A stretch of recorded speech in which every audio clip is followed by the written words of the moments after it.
DJM TV.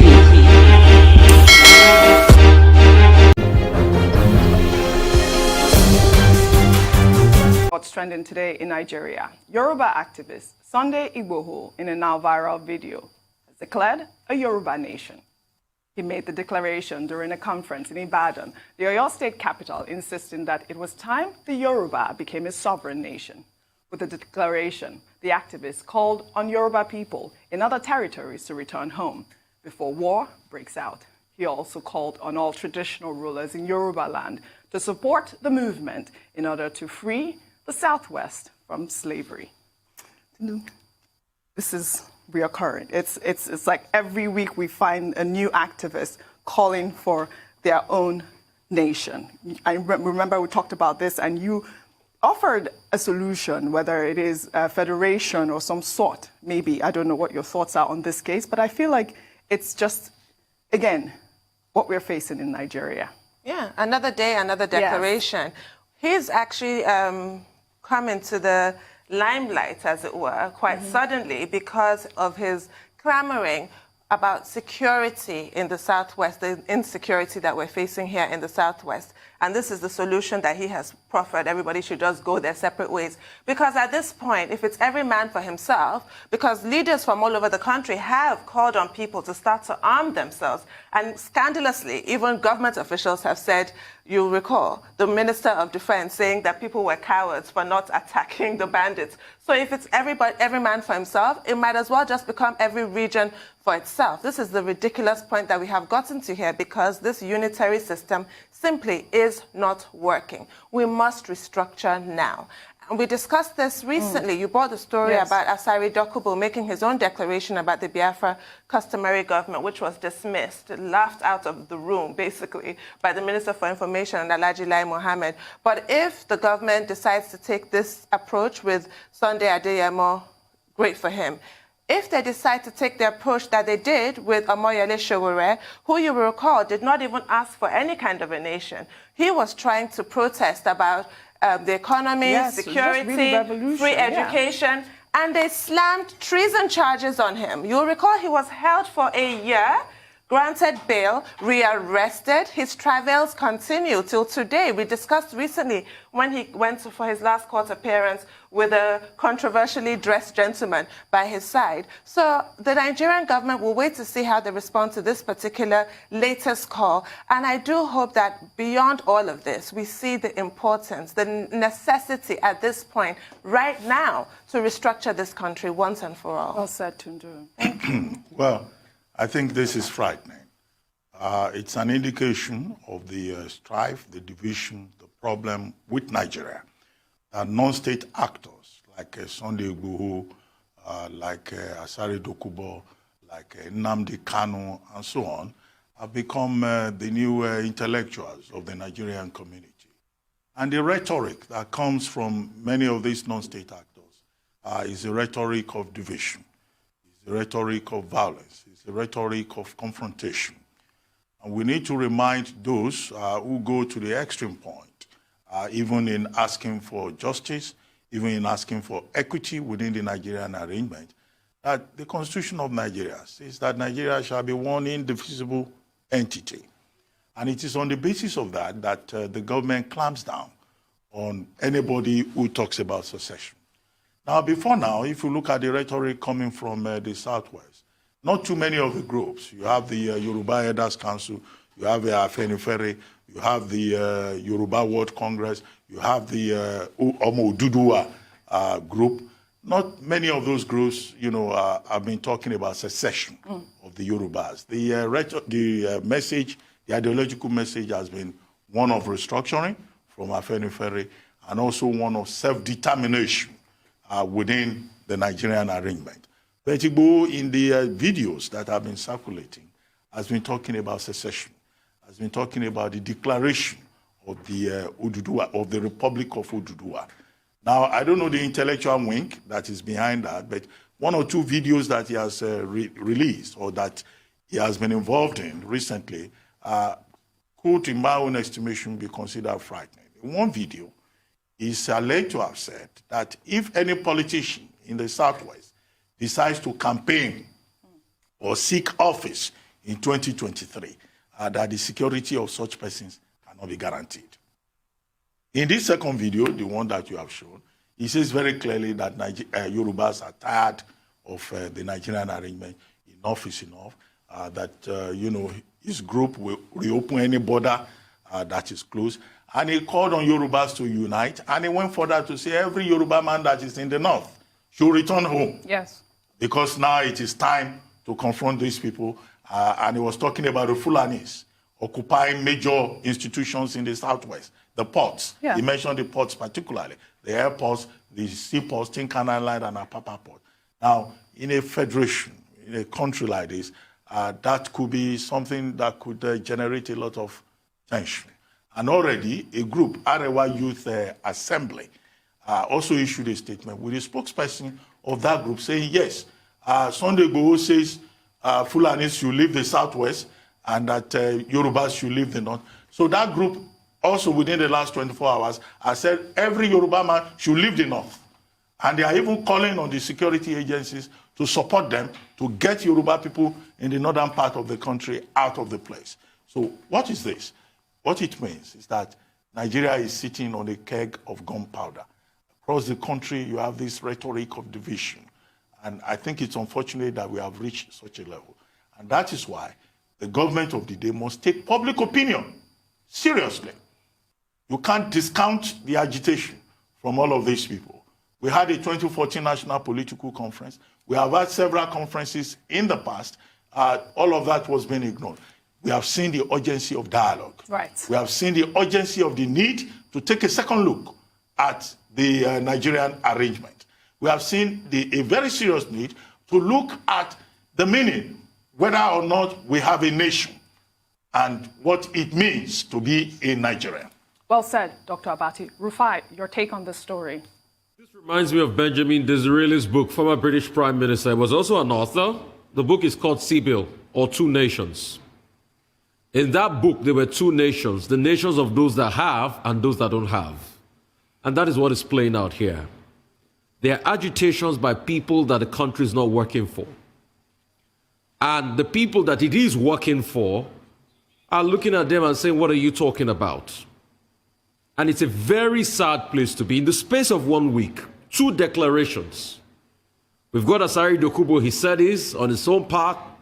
We've got Sunday Igboho saying this now. Government should be responsive to the agitations.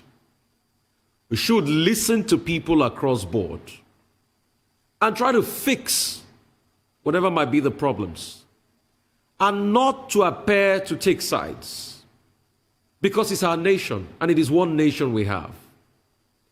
But truth and justice and fairness makes a nation. The insecurity challenges that have brought all of this to the front burner should be addressed forthwith. Because if we don't do that, then we are sitting, I'll quote Dr. Abati now, on a keg of gunpowder mixed with dynamite. It is sad. And I'll tell you what leaders do. In the 70s, Canada too had this agitation. There were a group of people called the Front de Libération de Québec, fighting for the independence of Quebec. Where kidnappings, were harassing people and all of that. The Quebecans supported them, the Quebecois.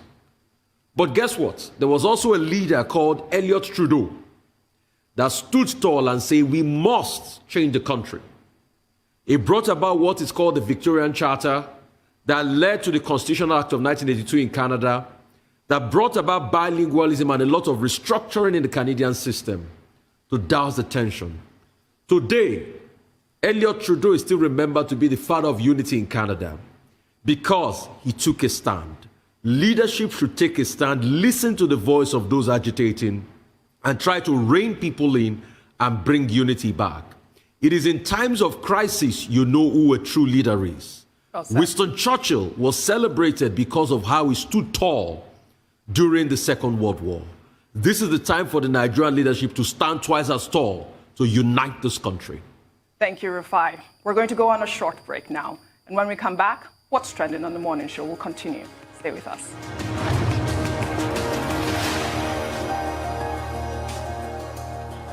Welcome back to the morning show. We're still on what's trending. We'll take another story. Reports reaching us indicate that some medical staff at an approved COVID-19 vaccination center located at the Falamo Hospital are allegedly subverting the outlined process of vaccination by collecting bribe from individuals, especially Indians. The report, which described the vaccine center as a cesspool of corruption, was said to be purposely disorganized so as to enable their illicit activities, as every worker had their own client who they gave preferential treatment. The report also indicates that over 25 Indians got vaccinated through the back channel. In the meantime, while every state in the country has received supplies of the AstraZeneca COVID-19 vaccine, Kogi State remains the only state that is yet to receive its delivery. Rufai, I think this is such an important story. I'd love your comment on this. This is such a very important story, and the report is out there, and we're looking at it. It's quite very sad. Somebody that went to take the vaccine yesterday got out there and discovered that what they were doing was people had touts that would wait outside, and in Falamo here. So I think I'll go to Falamo here to go and see things for myself very soon. People had touts that will wait out. Then you will talk to your touts, they will book you. Others that are on the queue, they will never call them. They'll tell them it's not their turn yet. Then they will pack themselves inside through the back door, come and take the vaccine while people are sitting there. Names were mentioned in Falamo here. And it's quite sad. On top of COVID, must we be corrupt about everything in this country? Must we? This one is not a case of government. It's just people that are giving vaccines that are doing racketeering and arranging themselves. And that's why when I'm done for me, I will go to Falamo there and go and sit down there and see things for myself. So if you are doing it in Falamo, you are watching us now, you better stop. Good. Because we're coming there. Update on that once you get what there. What we're dealing with clearly is corruption. Yes. And we've had corruption with the procurement process in parts of Africa and other parts of the world. And it's important that in the immunization process, we must insist on accountability. Now, the Falamo example that has been cited is a wake-up call for the Lagos state government, as it is for other state governments, to realize that the process can be corrupted. In Lagos, as I pointed out earlier, the program is supposed to be in 4 phases, but nobody is following the 4 phases. A lot of people who do not fall into phase 1 are already going there, and they are clogging up the queues. Now, when the MPCACDA director, Faisal Shoaib, made a presentation in Abuja yesterday, he talked about getting even the ICPC to ensure security, and accountability.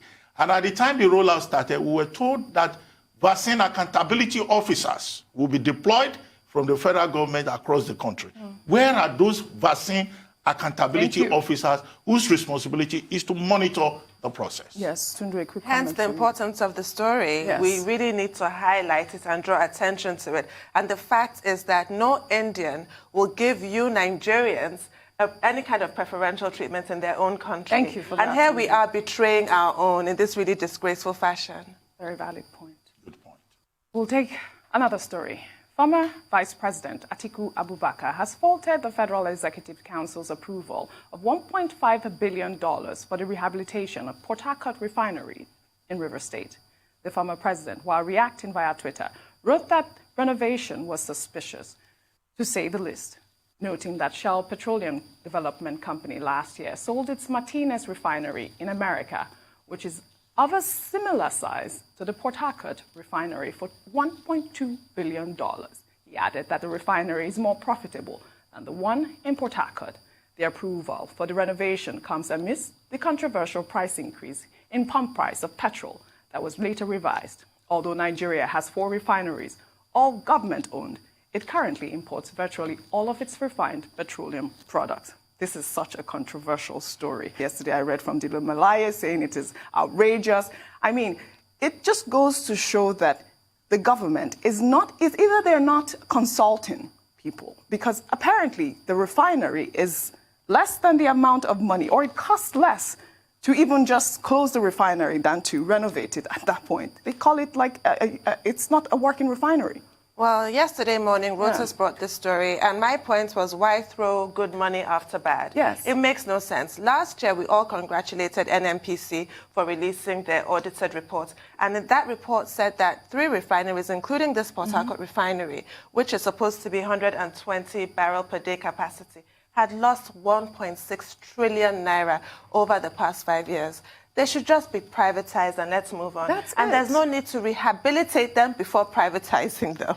It's just a total waste of money. I don't understand. It doesn't make any sense. If you recall, Dr. Abati, if that's correct, in 2007, I believe there was, under the Obasanjo administration, there was that conversation or the controversy that Dangote and Femi Otadala had bought the Kaduna and the PortHarcourt refinery, but then later found out that the price was not what it was sold for, if you remember that.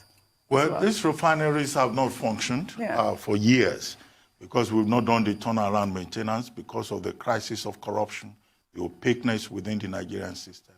The informed opinion by many persons in the oil and gas sector is that, in fact, these refineries should be sold as scrap. But I know that Mankati Baru, when he took over as group managing director of the NNPC, was talking about getting the refineries to work. And Timi Presiva, the Minister of State for Petroleum Resources, has also been saying the same thing. But look, you don't need to just say because you have made that promise, you must keep it.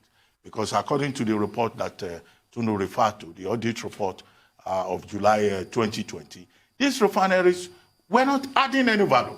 Nope. And they are of no use. In fact, if you say you want to rehabilitate them, it's like just wasting money. Yeah. At a time when we're looking for vaccines, at a time when some countries have ×5 the amount of vaccine doses that they need, and we need just about 400 billion, you want to go and throw away about 700 billion. 700 because billion? there's no guarantee that even if they are rehabilitated, anything would come out of it. Now, the emphasis that we have been told previously is that the Dangote refinery that is coming up will be producing about 650,000 barrels per day. And everybody has been looking forward to that. There's also Bua refinery, right, that is also in the works. There's also the federal government project on modular refineries. And last year, I think they licensed up to about 16 modular refineries. And there's also a plan to bring artisanal refineries into the mainstream. Now, why don't we focus on that? Why just waste money knowing that the refineries have not been serving any purpose? So I think that Atiku Abubakar, former vice president of Nigeria, is right in terms of his objection. And he's not the only one. Yes, and in his own case, people should listen to the message rather than the messenger. Because I've seen a lot of people saying, former vice president Atiku Abubakar is playing politics. No, this is not about politics. It's about the facts. It's about the reality. Yes. It's about wastefulness. And I don't think that with the problem we have with deficit in the economy and all of that, it is a wise decision to go and put money on a refinery that even if it starts working again, nobody will maintain it and it will run at a loss in typical Nigerian fashion. However, what they will say is that, well, after all, PDP was in government. What did he do with it? That's why I say, okay, whatever it is, just sell the refineries as scrap. Well, you just reminded me of Malcolm X saying that I tried to point the way. They were looking at my finger. It doesn't matter who's giving the message. Rufai, comment from you. It is sad that it's only in Nigeria that we want to pump money to something that has made losses in the last 10 years. You know what we're trying to do with that money? We're trying to take money like this and put fire and be burning it. We should support private companies to set up refineries. There's no big deal. People are fabricating modular refineries. Set it up. Encourage them. 1.5 billion, we can use it to even set up institute of research on how to make refineries in Nigeria. And give ourselves a target. In the next 15, 30 years, we should start fabricating modular refineries too in this country and create jobs for people. We can invest that money in Federal University of Petroleum in Ogromo and PTI so that their welders can start fabricating modular refineries. We can do a lot with that money. But we want to go and waste it in a venture that has not worked in 10 years. We brought out the NNPC report recently of the health financial situation of the refineries. We saw we're making losses. Everybody was shouting, is that thing we still want to go and put money inside again? Terrible. Well, I'm not sure we have time to take our final story, if we can. Well, I think you still have like a minute. All right. We'll take our final story then. Well, we don't have time. Apparently, they pulled You the plug. guys. What is that Charlie boy? So Mumu don't too much. Charlie boy, now Mumu not too much. You be Mumu. You think say they wise? You are a Mumu man. a mumu man. As them throw the tear gas, if for something way bad for issue, we just pray. They say, oh, our mumu done too much, our mumu done too much. You be mumu, they call other people mumu. They never show you say you be mumu. Nigeria is not for Desani. Nigeria is not for Charlie Boy. Nigeria is not for Good Luck Jonathan. Nigeria is not for Alhaji Mujahid Ogbasara Diabali. It's not for us. The earlier we realize this, the earlier every one of you realizes, the better it will be for us. That Nigeria is not for us. How many times would they tell you before you know that Nigeria is not for you? Eh? Charlie Boy? Good Luck Jonathan. He want to be America, we know. Who is America? No be small North Korea, they knock America here, knock America there. What America don't do, America will know. Instead of you to do something for people, they build a military school with our money. Instead of this, they go Zingero, they go this place. Now, even road to go to work no day. You want to please others and displease us and displease yourself. Now they never leave you. They have left you behind. This DJM TV. DJM TV.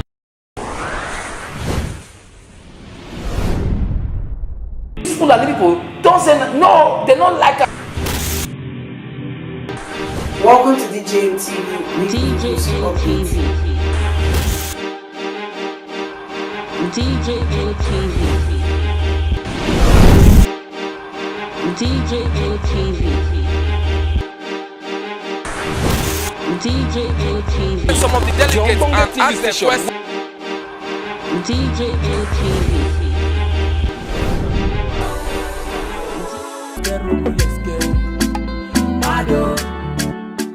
DJM TV. DJM TV. DJM